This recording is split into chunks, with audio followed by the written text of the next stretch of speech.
Buen día, estimados hermanos, gusto de saludarlos a todos, que Dios los bendiga y gracias por estar siempre conectados en sintonía de nuestro estudio bíblico. En esta oportunidad no va a poder ser posible transmitir en vivo, sin embargo nuestro compromiso con el Señor se mantiene de poder compartir el Evangelio, la palabra de Dios, las buenas nuevas de Cristo todas las semanas y por eso estamos ahora dándole seguimiento a esto a través de este video. Así que gracias por visitar este canal y por estar conectados todas las semanas a nuestro estudio. Como siempre lo hacemos, vamos a dejar este espacio en las manos del Señor. Es necesario que Él nos guíe y nos oriente, así que les pido que se unan conmigo a esta oración. Padre, eres grande, eres maravilloso, eres misericordioso, creador de los cielos y de la tierra, el único que merece la alabanza y a quien le damos el trono de nuestra vida. Señor, te damos gracias por la oportunidad de vivir, por la oportunidad de poder tener en nuestras manos tu palabra y poderla estudiar.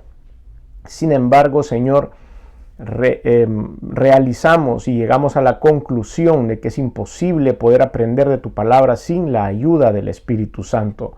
Señor, te damos gracias porque a todos los creyentes, de acuerdo a lo que dice tu palabra, nos hemos vuelto morada del Espíritu Santo, templo del Espíritu Santo, y cuando le hemos permitido que hemos tomado la decisión de creer en Cristo como Salvador, entonces el Espíritu Santo nos asiste internamente.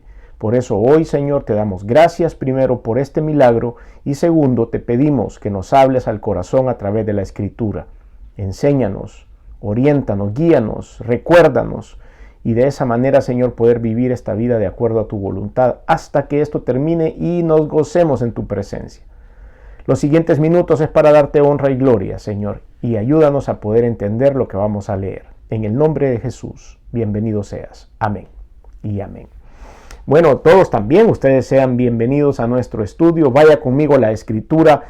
Vamos a ir a un texto paralelo, es decir, vamos a estudiar un texto que se repite en otro lugar, iniciando en el libro de Isaías, capítulo 61, versículos 1 y 2. Isaías 61, versículos del 1 al 2. Usted puede poner un separador ahí en esa porción de la Escritura y luego abra Lucas, capítulo 14, versículos 16 al 30. Lucas 14, 16 al 30. Dos textos paralelos que vamos a tener abiertos en simultáneo. Y hemos titulado este mensaje, ¿para qué vino Jesús? Es una interrogante, es una pregunta. ¿Para qué vino Jesús a este mundo? ¿Por qué el hecho de abandonar su deidad, de despojarse a sí mismo y haber tomado forma de siervo, hecho semejante a los hombres, dice la Escritura, y despojarse de su deidad para poder venir y conversar con nosotros y darnos esa iniciativa de Dios de poder obtener el perdón de los pecados y la vida eterna? ¿Por qué lo hizo? ¿Para qué vino? Y ahora vamos a descubrir unas respuestas a esta interrogante y es importantísimo que todos ustedes y yo lo sepamos. Entonces, debemos entender que hemos estado llevando una serie en nuestro pequeña serie o pequeño clip de los días martes que se llama Estación de Recarga, una reseña acerca de las funciones del Espíritu Santo en la vida del creyente. Y en el video de esta semana dijimos que el Espíritu Santo en una de sus funciones era recordar y enseñarnos, dos cosas importantísimas para los seres humanos.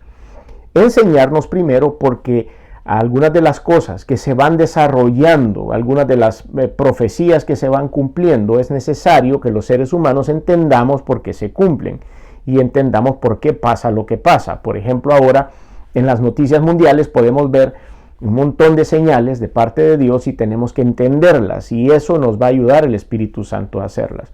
Y la otra función es el recordar, cosas que el Espíritu Santo nos tiene que recordar que Jesucristo dijo en su venida, que Jesucristo dejó en los grandes discursos que están escritos en la palabra y cosas que también habían sido ya profetizadas. Entonces el Espíritu Santo tiene muchas funciones para el ser humano. Hemos agregado estas dos, de las cuales vamos a ver las evidencias acá de qué se trata. Una de los grandes deberes que tiene el ser humano es ir y hacer discípulos a todas las naciones, es ir y predicar el evangelio a toda criatura, como dice el evangelio según San Marcos capítulo 16. Y en base a esto, tenemos que aprender y entender cuál es el propósito de Dios y qué es lo que vino a hacer. Y este es un muy buen tema para poder compartir con otras personas. ¿Qué vino a hacer Jesús? ¿Por qué Jesús vino a este mundo? ¿Por qué se hizo ese sacrificio tan grande? ¿Por qué lo colgaron en una cruz? ¿Y por qué sufrió tanto y luego resucitó al tercer día? Es importante que conozcamos esa esencia, porque la gente en este mundo necesita consuelo, la gente en este mundo necesita paz, necesita una esperanza.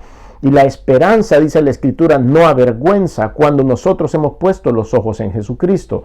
Pero si la gente cree que Jesús solo vino para crear una institución llamada iglesia y que se creara una religión en donde todos a ojos cerrados tienen que ir a dejar dinero y a decirle que sí al líder, estamos equivocados. Jesucristo es mucho más grande que una iglesia, es mucho más grande que un pastor, es mucho más grande que una denominación o una religión. Jesús es Dios y vino a este mundo con unos propósitos muy definidos para que usted y yo fuéramos bendecidos. Así que esto lo tenemos que abrazar y entender para poderlo compartir. Hay personas que pasan depresión, hay personas que pasan tristeza, que luchan en medio de las circunstancias, que su entorno de vida es bien complejo y ellos necesitan, igual que usted y que yo, necesitamos todos el aliento de Jesucristo, el poder saber que puedo confiar en Él para que Él desentrampe a veces estas cosas complicadas que encontramos en la vida. Así que ahora sí entramos a nuestros versículos. Vamos a analizar esto. Y dice la Biblia, Isaías 61, del 1 al 2, el Espíritu de Jehová el Señor está sobre mí, porque me ungió Jehová y me ha enviado a predicar buenas nuevas a los abatidos, a vendar a los quebrantados de corazón, a publicar libertad a los cautivos y a los presos apertura de la cárcel, a proclamar el año de la buena voluntad de Jehová, el día de la venganza del Dios nuestro, a consolar a los enlutados. ¡Qué maravilla! ¡Qué maravilla cuando nosotros leemos esto! Recuerde que el libro de Isaías, como una pequeña introducción a esto, es uno de los libros mesiánicos más grandes del Antiguo Testamento. ¿Qué quiere decir esto? Quiere decir que el libro de Isaías es el libro que más recopila profecías con respecto a Jesús, a su venida al mundo, al sacrificio de Cristo. Isaías entonces es un gran profeta mesiánico. Él habla mucho de Jesús, aunque probablemente no diga la palabra Jesús, pero se refiere a todo esto que se vería cumplir en la tierra. De hecho, le dejo un tip. Ahorita que están tan de moda por los sucesos que hay en el mundo, todo el mundo habla acerca de los hermanos judíos. Pues bueno, cuando usted pueda encontrarse con un judío, el judío es muy estudioso, conoce mucho la escritura en el Antiguo Testamento, por supuesto, porque eso es lo que ellos creen. Pero el libro de Isaías es una excelente herramienta de evangelismo para un judío. Si usted entra en una conversación con un judío y se va al Antiguo Testamento, probablemente si usted entra directo a hablarle de Jesús, él va a decir, sí, Jesús era un gran profeta, sí, Jesús era un buen hombre en la tierra, sí, Jesús esto y lo otro, pero no creemos en él. Pero cuando usted va al Antiguo Testamento, un libro que ellos leen y estudian constantemente, y usted se va al libro de Isaías y empieza a leer la profecía bíblica y luego le dice, ahora que ya leímos tu porción, ahora que ya leímos lo que tú crees, permíteme leer lo que yo creo en el Nuevo Testamento, y leemos el cumplimiento de las profecías de su libro en Isaías, un libro que ellos aman, y el cumplimiento de esa profecía es en el Nuevo Testamento a través de la persona de Jesús. Entonces ahí se entra esta conversación que se vuelve muy interesante. Así que es una gran herramienta de evangelismo para nuestros hermanos judíos el hecho de poder comparar el libro de Isaías, el profeta mesiánico, con el cumplimiento en la persona de Jesús. Ahora, ya leímos Isaías 61. Vaya conmigo a Lucas capítulo 4, versículo 16 en adelante. Y a donde se amalgama esta historia, donde se cumple la profecía de Isaías. Y dice Lucas 4:16, vino a Nazaret donde se había criado. Importante, vino a Nazaret, estaba en la zona de Nazaret, por eso se llamaba Jesús de Nazaret. A él se había criado ahí. Y en el día de reposo entró en la sinagoga conforme a su costumbre y se levantó a leer. Y se le dio el libro del profeta Isaías. Se le dio, eso sí, bien importante también ese pequeño detalle. Se le dio, no es que él lo abrió y escogió leer esa porción.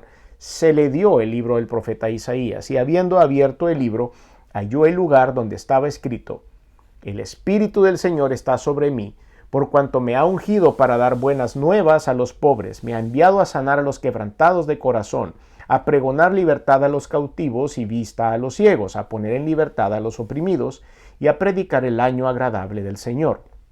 Y enrollando el libro, lo dio al ministro y se sentó. Los ojos de todos en la sinagoga estaban fijos en él.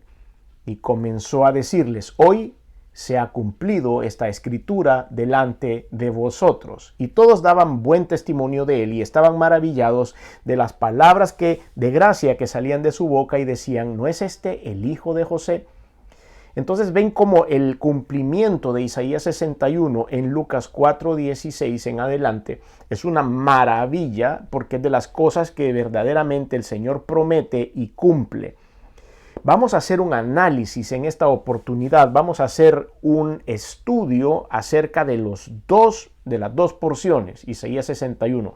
Recuerden que el Antiguo Testamento está escrito en hebreo, el Nuevo Testamento está escrito en griego, entonces presenta un desafío el hecho de poder comparar las dos porciones en cuanto a lo que dijo Isaías y en cuanto a lo que leyó el Señor Jesucristo y lo que tenemos hoy en nuestras Biblias. Así que va a ser súper interesante que usted y yo podamos ir y comparar línea por línea para lograr entender cuál es el propósito de Dios en la venida de Jesús, y Él lo anuncia en ese lugar. Yo quiero que usted le dé la importancia necesaria, porque Él dijo, recuerde, estamos en Lucas 4, estaba empezando el ministerio de Cristo todavía, Él se estaba dando a conocer y entra a la sinagoga. Todavía no lo sacaban de la sinagoga, mucho más adelante en su ministerio ya no le permitían la entrada a las sinagogas, y entonces Él entra ahí y retoma esto y les dice: esta profecía se cumple, a esto he venido. Este es el plan que tenemos, esto es el enfoque en el cual nosotros nos vamos a trabajar para que ustedes puedan lograr esto. He venido por ustedes para darles libertad en estas áreas. Entonces esto se vuelve maravilloso. Pero claro, como hay una diferencia en los lenguajes, vamos a tratar de amalgamar estos dos textos para que usted y yo podamos entender qué es lo que Dios quiere. Y ahora vamos a hacer, yo le he pedido que usted tenga separadas las dos porciones, Isaías 61 y Lucas 4, para que vayamos haciendo el análisis. Y dice la primera parte, Isaías 61:1. El Espíritu de Jehová el Señor está sobre mí, porque me ungió Jehová. Eso es súper importante. Lucas 4:18. El Espíritu del Señor está sobre mí, por cuanto me ha ungido. Ahora, esto es sumamente importante porque aquí se menciona la Trinidad. El Espíritu Santo es mencionado acá y el Señor Jesucristo no lo deja fuera, y dice en el 61, el Espíritu de Jehová el Señor. Está el Espíritu de Dios. Y la palabra que él menciona en el hebreo original es Mashach, que significa consagrar o investir. Eso es lo que significa ungir. Mashach, consagrar o investir. Entonces aquí menciona que el Espíritu de Dios, el Espíritu Santo, que en otras oportunidades ya hemos entendido que está desde antes de la fundación del mundo, que es parte de Dios, está sobre Jesús. Menciona al Padre, menciona al Espíritu y él mismo como persona se está diciendo que está sobre él. Así que ahí está la Trinidad, iniciando esta porción. En Lucas 4:18 entonces dice: el Espíritu del Señor está sobre mí por cuanto me ha ungido. La palabra griega ungido es krio, que significa consagrar a un oficio. Eso es lo que dice el Señor en esta oportunidad. La segunda parte que podemos nosotros analizar es: me ha enviado a predicar buenas nuevas a los abatidos. Eso dijo Isaías 61:1. En Lucas 4:18 dice: para dar buenas nuevas a los pobres. Analicemos. Estos son los propósitos específicos. Primero, en la primera línea, en 61:1, es la Trinidad quien ha mandado lo necesario para ustedes y para mí. Y después que vemos de dónde viene, quién es el remitente de este mensaje, es Dios usando el Espíritu Santo en la persona de Jesús. Ese es el remitente. Ahora Él viene y entrega el mensaje. ¿Cuáles son los propósitos específicos de la venida de Cristo? Y lo primero es predicar las buenas nuevas. Con eso comienza Isaías 61. Una vez más, me ha enviado a predicar buenas nuevas a los abatidos. La palabra abatido en el hebreo viene de un vocablo que se llama anán, que significa manso, pobre, humilde y necesitado. Él viene a predicar las buenas nuevas a aquellos que son mansos, que son pobres, no necesariamente económicamente hablando, que son humildes y que están necesitados. Lucas 4 dice: para dar buenas nuevas a los pobres, dice en el griego, para dar buenas nuevas. ¿Cuál es la coincidencia en estas dos frases? Es que se vienen a dar buenas nuevas a los pobres. ¿Qué palabra usa Lucas 4 para describir esto o para formar esta frase? Es ptolos. Y ptolos significa un necesitado, un mendigo o un pobre. No necesariamente económicamente. A veces podemos ser pobres en el espíritu, a veces podemos ser pobres en el alma, a veces podemos ser pobres en el carácter. Entonces dice que ha venido a dar o a predicar las buenas nuevas. ¿Cuáles son las buenas nuevas? Esto es lo que hace poco ustedes y yo en un estudio también compartíamos, la necesidad del evangelismo. ¿Qué es lo que tengo que decir? Salvación por la fe y perdón de los pecados. Esas son las buenas nuevas, salvación por la fe y perdón de los pecados. En su esencia más básica, si usted quiere compartir el amor de Cristo con una persona, no tiene mucho tiempo o no sabe qué decir, hable acerca de la salvación por la fe y del perdón de los pecados y está entregando todo el mensaje central de la Escritura. Vámonos a Lucas capítulo 24 para ver un ejemplo de esto. Lucas 24:44. La palabra dice: y les dijo: estas son las palabras que os hablé estando aún con vosotros, que era necesario que se cumpliese todo lo que está escrito de mí en la ley de Moisés, en los profetas y en los salmos. Entonces les abrió el entendimiento para que comprendieran las escrituras y les dijo: así está escrito, y así fue necesario que el Cristo padeciese y resucitase de los muertos al tercer día, y que se predicase en su nombre el arrepentimiento y el perdón de pecados en todas las naciones, no solo a los judíos, comenzando desde Jerusalén. Y vosotros sois testigos de estas cosas. Ese era el anuncio. Y esto que ustedes acaban de escuchar o leer conmigo es parte del deber que dejó el Señor a la iglesia. ¿Cómo se cumple? Vamos a ver un ejemplo del cumplimiento. En Hechos capítulo 10, versículo 42, Pedro y Cornelio se encuentran. Y es una historia bien sobrenatural, bien maravillosa. Usted la lee cuando tenga un poco más de tiempo, pero cómo Dios habla a Pedro y a Cornelio en lugares totalmente separados, en eventos totalmente separados, pero les da el mismo mensaje. Y finalmente ellos se unen. Y en Hechos 10:42 dice: y nos mandó que predicásemos al pueblo y testificásemos que Él es el que Dios ha puesto por juez de vivos y muertos. Y de este dan testimonio todos los profetas, y que todos los que en Él creyeren recibirían perdón de pecados en su nombre. Ellos empezaron a ejecutar lo que el Señor en Lucas 24 les había mandado hacer. Entonces, volvamos al texto que estamos analizando. Me ha enviado a predicar buenas nuevas a los abatidos. Me ha enviado a predicar buenas nuevas a los pobres, si quiere ver el Antiguo o el Nuevo Testamento.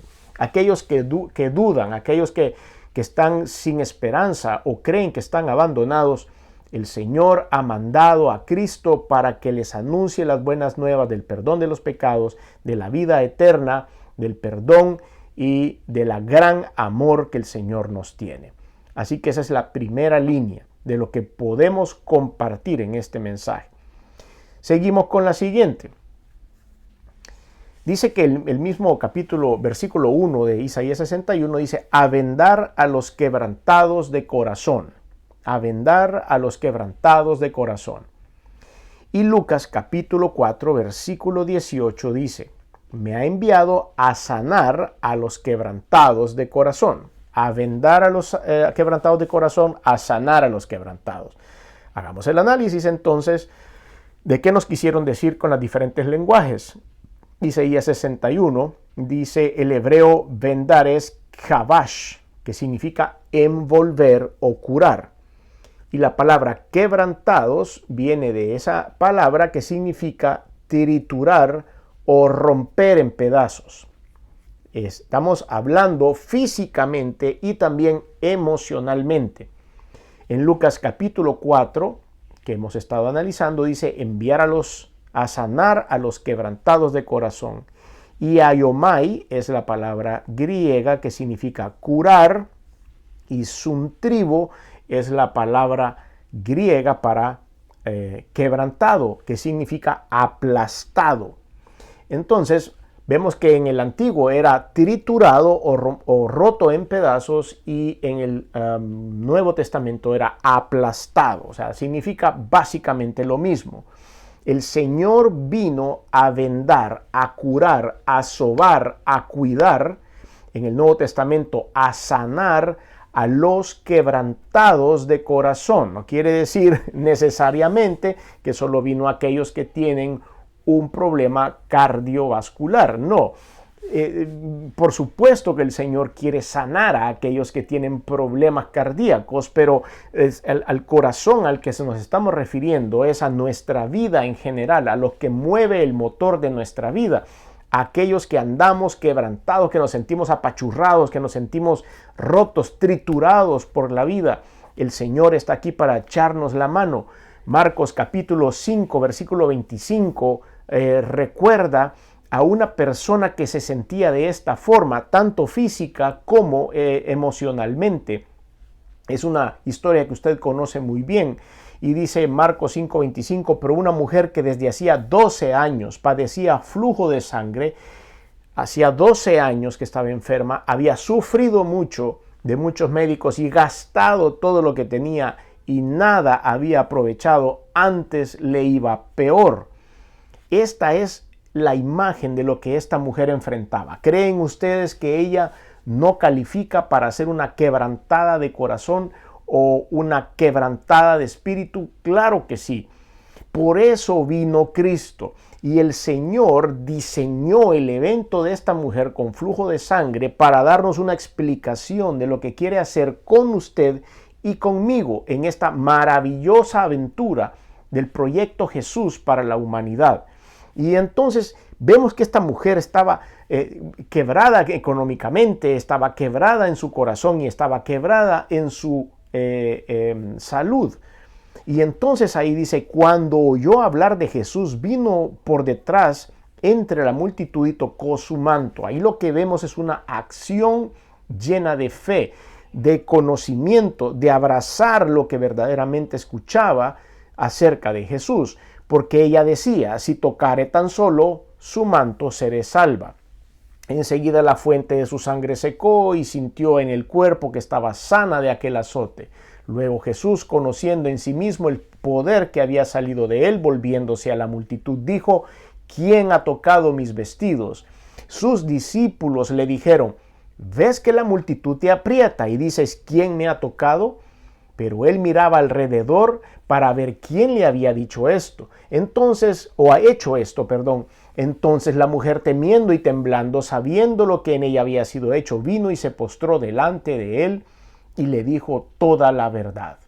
Y él le dijo, hija, tu fe te ha hecho salva, ve en paz y queda sana de tu azote. Esta mujer del flujo de sangre, vemos algunos textos clave que podemos analizar en esta porción y por supuesto está el versículo 25 y 26 porque ahí vemos todo cómo estaba su corazón quebrantado, que justamente Cristo había venido para eso.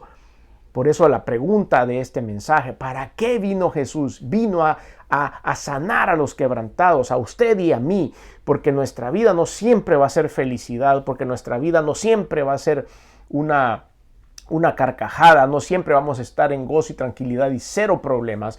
Vamos a enfrentar problemas y el Señor ha venido a sanar nuestros corazones. Y ese es el texto clave. Pero lo más clave de todo se encuentra en el capítulo 5, versículo 34 de Marcos. Marcos 5, 34. Esta mujer, a través de su fe y del deseo de poder acercarse al Señor, después de haber abrazado la fe en Cristo, se lleva un combo de 3 bendiciones, 3 cosas que el Señor le da. A eso había venido Cristo. Cuando esta mujer se acerca, toca su manto y se da cuenta que Él es el maestro y que ella es sana en el momento, ella recibe 3 cosas. Versículo 34. Y Él le dijo, hija, tu fe te ha hecho salva. Ve en paz y queda sana de tu azote. ¡Wow! Aquí esta mujer alcanzó todas las metas de su vida en un solo evento. Te ha hecho salva, le perdonó los pecados y le dio la oportunidad de estar en la vida eterna. Después de eso le dijo, ve en paz. ¿Quiénes de nosotros no luchamos por la paz, por tener tranquilidad, por tener gozo en el corazón, por vivir en una vida sin sobresaltos? Pues esta mujer se fue en paz de ahí. Y después al final le dijo, lo menos importante, pero también te lo voy a dar, es queda sana, sanidad divina en el cuerpo de esta mujer. Salva, en paz y sana de su azote. Todo eso a través de la fe. Pero ¿a qué había venido Cristo entonces en Isaías 61 y su cumplimiento en Lucas 4?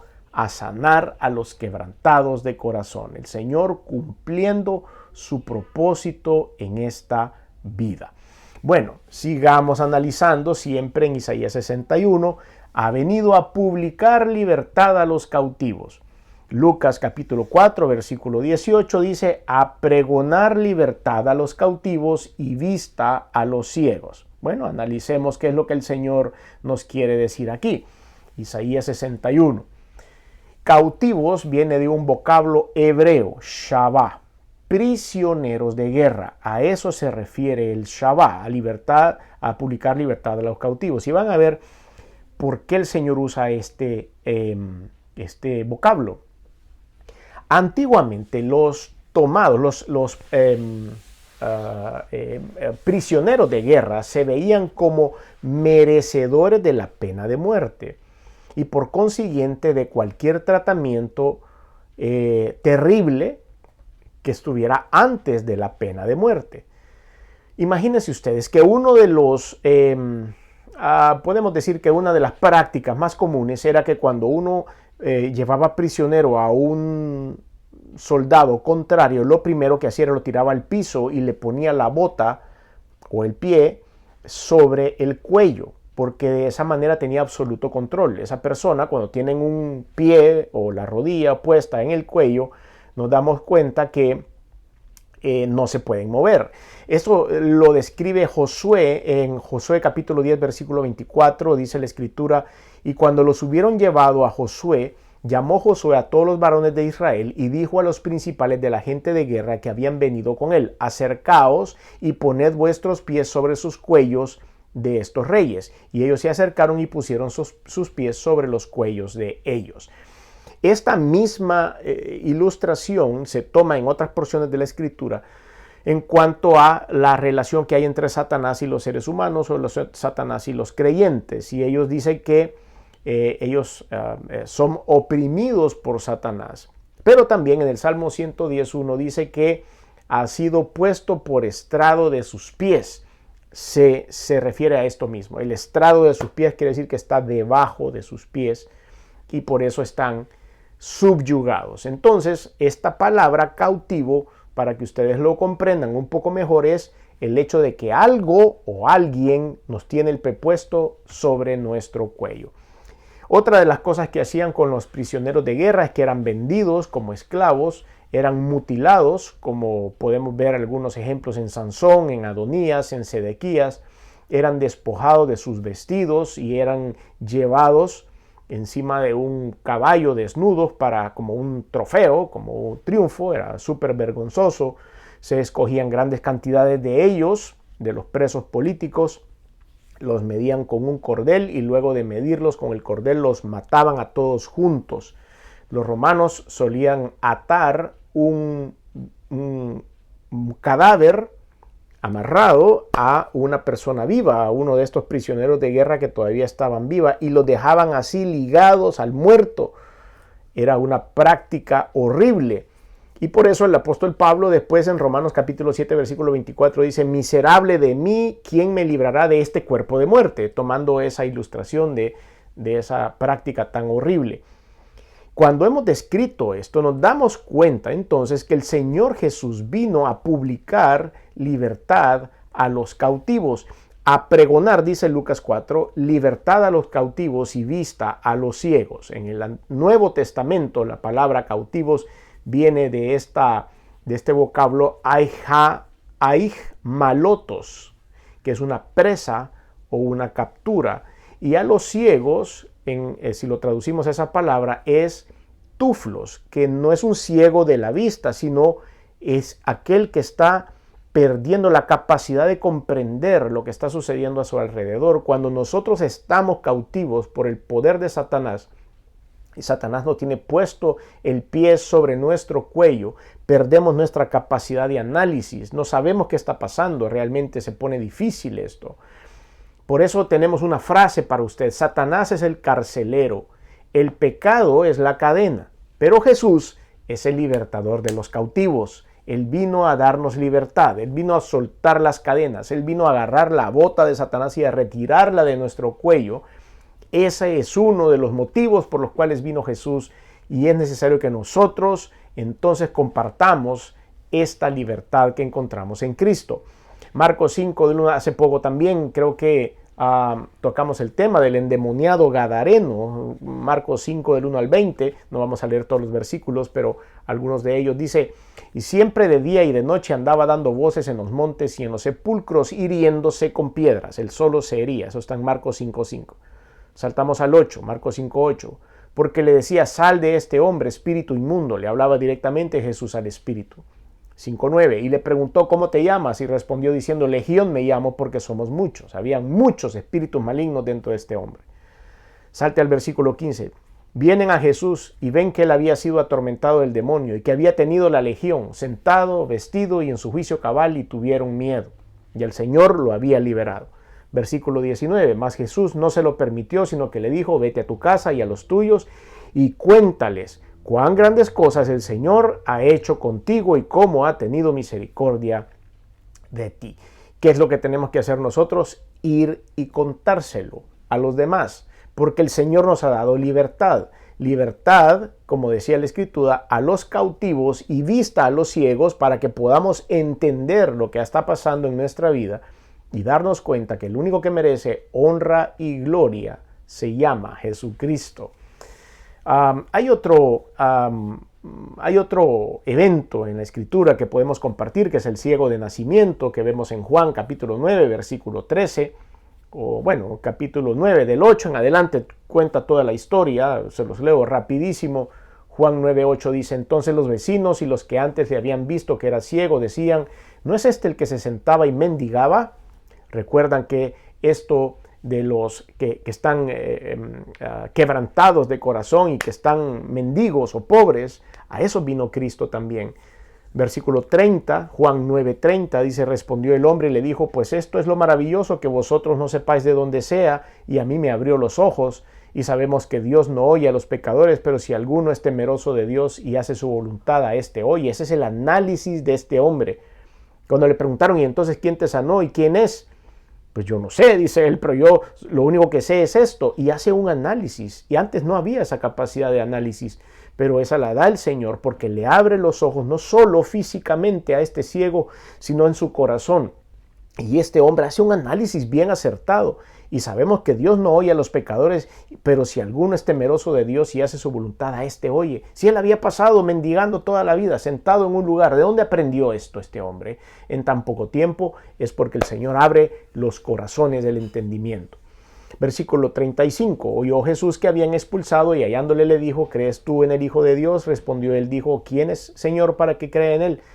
Le dijo Jesús: pues le has visto y el que habla contigo esto. Y él dijo: creo, Señor, y le adoró. Versículo Juan 9:38. Creo, Señor, y le adoró. El Señor viene a abrir los ojos espirituales y a quitarnos la bota del cuello de Satanás. Bueno, sigamos leyendo. Vamos con la otra parte. Isaías 61 dice la palabra: a los presos apertura de la cárcel. Presos viene de la palabra hebrea asar. Es un sentido abstracto, se refiere a quienes están atados espiritualmente o a un hombre que se siente cautivado y está con ataduras. Lucas 4 dice: a poner en libertad a los oprimidos. El griego que se usa en esta frase es traujo y es ser esclavizado, triturado, y es semejante a la palabra que ya estudiamos antes de la palabra quebrantado. Entonces él vino a darle libertad a los presos, a aquellos que están amarrados en algún sentido. Veamos, para poder entender esta frase, la historia de Pablo. Antes él se llamaba Saulo de Tarso, así que vaya conmigo a Hechos 9, del 1 en adelante, y vamos a ver qué dice acá. Vamos a ir leyendo también algunos versos separados, no todo el texto porque es un poco largo, pero vamos a ver Hechos 9:1. Saulo, respirando aún amenazas y muerte contra los discípulos del Señor, vino al sumo sacerdote, respirando aún amenazas y muerte. Este hombre estaba preso. Este hombre estaba esclavizado con ese odio contra los cristianos. Versículo 2. Y le pidió cartas para las sinagogas de Damasco a fin de que si hallase algunos hombres o mujeres de este camino, los trajese presos a Jerusalén. Luego saltemos a Hechos 9:13. Entonces Ananías respondió: Señor, he oído de muchos acerca de este hombre, cuántos males ha hecho a tus santos en Jerusalén, y aún aquí tiene autoridad de los principales sacerdotes para prender a todos los que invocan tu nombre. El Señor le dijo, estamos hablando de Saulo todavía, ¿no? Ananías platicando con el Señor sobre Saulo. Y el Señor le dijo: ve, porque instrumento escogido me es este para llevar mi nombre en presencia de los gentiles y de reyes y de los hijos de Israel. ¿Qué les parece? Instrumento escogido de Dios. Este hombre que respiraba amenazas y muerte contra los cristianos había sido instrumento escogido para el Señor. Y es ahí donde viene la clave. Dice versículo 18, y al momento le cayeron de los ojos como escamas y recibió al instante la vista y levantándose fue bautizado. Enseguida predicaba a Cristo en las sinagogas diciendo que este era el Hijo de Dios. Y todos los que oían estaban atónicos y decían: ¿no es este el que asolaba en Jerusalén a los que invocaban su nombre? Y a eso vino acá para llevarlos presos ante los principales sacerdotes. ¿No es ese hombre? Pero el propósito de Dios para venir al mundo era poner en libertad a los oprimidos, a sacar a los presos de la cárcel. Y era lo que el apóstol Pablo, después convertido en apóstol Pablo, estaba teniendo. Ven el esfuerzo que hizo el Señor Jesucristo de amor para este hombre que lo atacaba. Y ahora él se convirtió en lo que ustedes y yo entendemos como el apóstol Pablo, usado por Dios a través de todas sus epístolas para ministrar el corazón de la iglesia y hacer crecer a la iglesia de Cristo.